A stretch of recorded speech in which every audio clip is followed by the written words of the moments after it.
Now on this one in particular, it's actually only one tooth that fits in. It's on the plug side tooth, and then the board swings around and bumps up square against the other post. Because if you take it back and you look at the original, and the original still has this little bit of lip of glue on it, so you can see exactly where it went before, right? So you set it in here, and you can see that the bump on this side doesn't line up with this little vein. It's the tip of the board touches. So it's in the groove here and not here.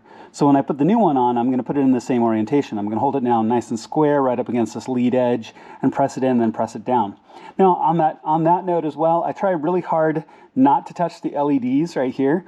Not that you're necessarily going to burn them out like it was an incandescent or HID bulb, but any residue off your fingers or any glue or anything else like that could sit as a residue on top of the LED and change the light or make it not quite as bright. So I'm just very careful to try to not touch the LEDs as I go through this whole process.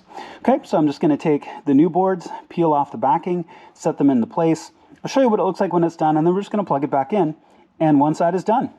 All right, so as you can see, I've got the new boards in place. Looks really, really good. Nice thing about these, the holes also line up as well. Now, in my big board case, my strip of 3M adhesive goes across the holes. So you can't see that it lined up, but I could tell before I put it on. The smaller board here, you can see straight through the holes, so everything is nice and aligned.